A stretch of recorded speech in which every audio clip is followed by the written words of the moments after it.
Hello everyone and welcome back to another Diecast review. Today we have Jimmie Johnson's number 48 2020 Ally Financial White for the 124 scale. Now, some of you probably already know.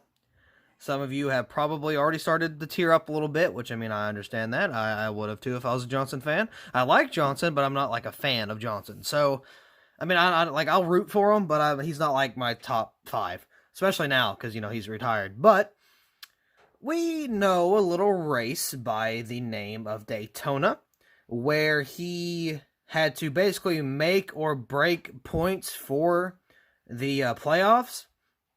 This poor guy, ever since Ally came to the car, he had no success. He had one time in victory lane, and that was was that the Clash? I think that was a Clash. But it was rain shortened. So it wasn't even a full race. It wasn't even, like, actually to the finish line final lap. But before that, with Lowe's, he had 3 wins in 2017. There was Texas, Bristol, and Dover, I think. I could be wrong, but he had 3 wins in 2017. And ever since that, he didn't have a points-paying race win. So that is pretty unfortunate for my man Jimmie Johnson, but good old Jimmie Jam here is going to have some edits to this diecast because I'm going to be remaking that Daytona race version of this car. It's going to be actually pretty fun. I've been wanting to do this for a while. I ordered this diecast a while back, and it actually got canceled. Like, the order got canceled, so I was looking through K-Sit. I'm like, all right, what's the problem? Yada, yada, yada. We got it figured out. Now I had to reorder it because they gave me my money back, so I had to reorder it, and boom, now it's here. And if you watched any of my diecast hauls recently, you will notice that this wasn't in there. You are correct. It was not in the diecast hauls. I just, literally, the UPS guy literally just gave this to me about 10 minutes ago. I'm not even kidding. So, I'm like, you know what? I really don't want to, I really don't want to get in there and wait for a while to do a diecast haul, because we already got the big shipment of diecast yesterday. So if I knew this was coming today, I would have waited, but that did not happen. So we got I just canceled the diecast haul. I didn't really care because it was only 2 diecasts. One was a 124, one was a 164. The 164 I got, because I didn't talk about it yet, was the it was the Kyle Busch throwback. Yeah, which is actually incorrect, I'm pretty sure, because it's supposed to have the playoff banners and markings, and it does not. As far as I know, it does not. So, yeah, that kind of happened. But we're going to get that underway here soon. I've already got videos lined up for next week, so take a look for those. Today we're going to be doing, if I can finish the Michael McDowell Daytona 500 win. Yes, it's already almost finished. I just got to put the banners. We're going to do the Johnson Ally. Going to do the, let's see, which one should we do? I'm kind of feeling we should do a Chase Elliott win. We're not going to do the All-Star. We'll do that later. Or we'll probably do that Monday. And then we'll do the Daytona race version. Actually, no, you know what? That's perfect. This diecast is going to be turned into the Daytona race version. I'm going to do the Daytona road course review from Chase Elliott, his win, and then of course the 2021 Daytona 500, we're going to have Michael McDowell, that review. So, perfect. We're going to have 3 Daytona diecasts out for you today. One at 3, one at 5, and one at 7:30 Eastern Standard Time. All those times are Eastern. So, we're going to do the Johnson first, we're going to do the Elliott second, and then we'll do the Michael McDowell last. So, those are your videos for today. Let's go ahead and take a look at this beautiful 124 diecast. Here's the diecast out of the box. Now, it comes with a few things up top, so we're going to look at that. First, we got the Lionel Garage. Nothing crazy, nothing special. And then I think this is just the return. Yeah, it's just a return form. So if you want to return it, you can fill it out and stuff, I guess. I'm not going to return this. I'm going to resell this, actually. So that means I'm going to be selling this on Bottom Bag Diecast, the eBay page. So I got a commission request, and I took it. I took the offer. So I might do full-time for that. I don't know if I should. I don't really know if I want to do commissions like a lot. I'll probably take some here and there, but I don't know. I guess it just really depends on how many people want commissions or how many people are looking for this and that. But anyway, we will talk about that a little later. So, boom. As of right now, we got the white Ally diecast, and I actually do have some screwdrivers so I can take this off the base so we won't have to have a big old boxy base at the bottom. So I'm going to go ahead and do that real quick before we get into this diecast review. Now, here's the diecast off of the base. Now, very, very pretty diecast, might I add. The finish is actually matte. It's a matte white, and I don't think the 164 was matte. I think it was gloss. So that's a little odd. That's a little interesting. We got like a matte finish on this diecast, so it's actually pretty cool. Now, if I'm being honest, I actually like the matte finish a little bit better. I don't really know why. I just kind of like it a little more. So, let's go ahead and take a look at this bad boy right here. On the hood, we got Ally, you know, like the 100 times. Actually, let's get a better camera angle. Or not camera angle, a lighting source here. I don't have the best lighting, so you're going to have to bear with me just a little bit. So, we got the Ally here. Let me see if I can... There we go. That's a little better. We got the Ally right here. On the hood, I'll actually go ahead and pop the hood open for you so you can see what you're kind of getting into when it comes to detail, which is not much, but I mean, you know, it's better than some things, I guess. First of all, the hood does not open very well. It doesn't open wide, which is pretty unfortunate, but I mean, hey, you know, it is what it is. We just got a Chevy logo up there. And it looks like, let's see if I can get a little bit of an engine detail in here, maybe, kind of, not really. We can't really get one in there. But, oh well, it is what it is. I'm trying to show you the detail, but I mean, these hoods, they don't open very well, so I mean... Well, oh, there we go, there's a little bit better.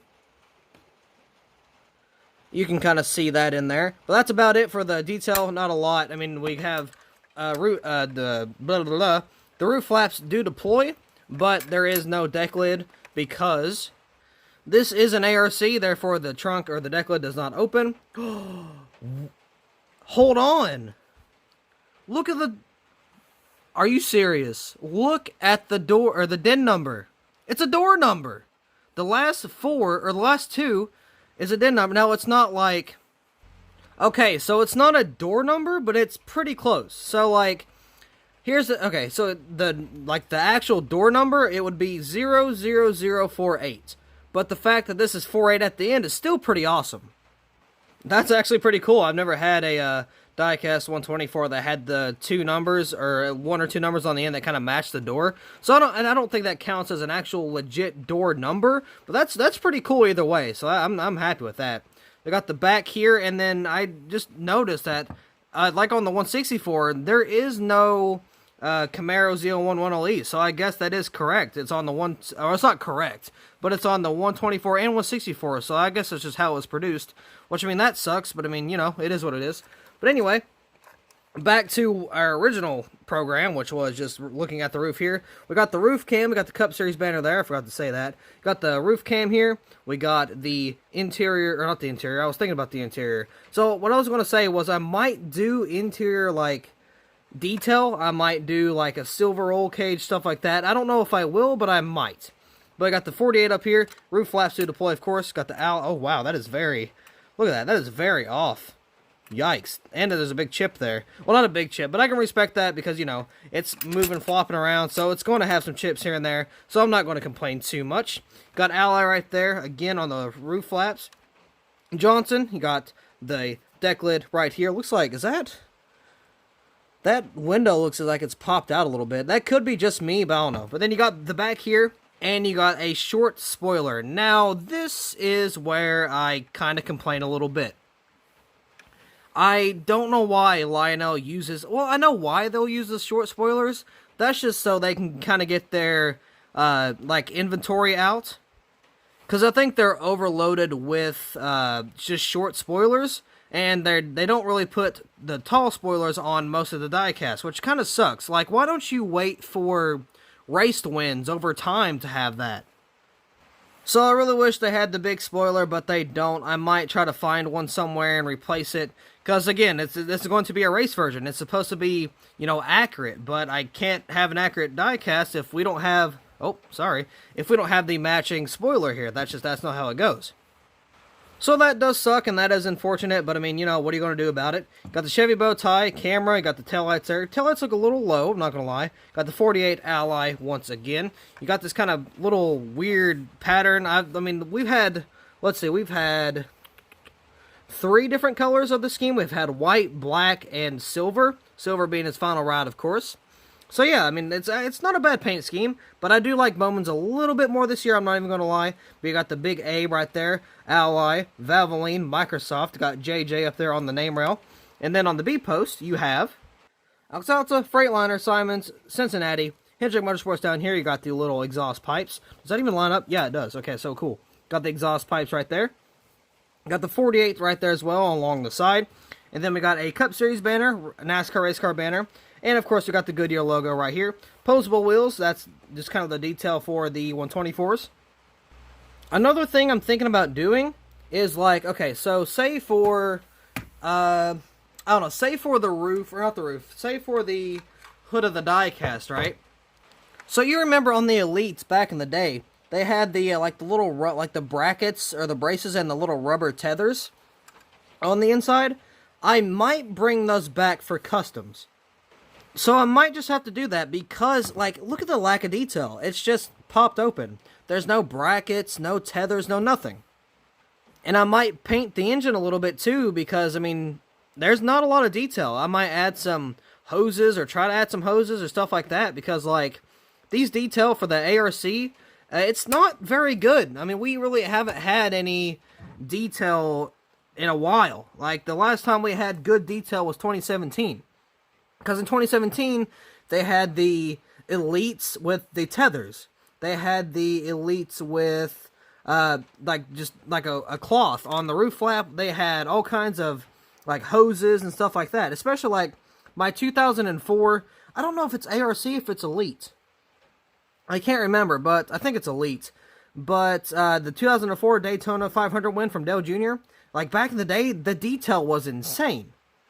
So I'm thinking about kind of studying a little bit and seeing what we can get into. So I'm going to try to paint some things, add some things, and see how that goes. But yeah, this is a very, very nice diecast. I'm not really, like, I mean, if you're a Johnson fan, yeah, I would suggest to pick this up. I mean, it's a little high in price if you're just, well, like, for the detail, it's a little high in price.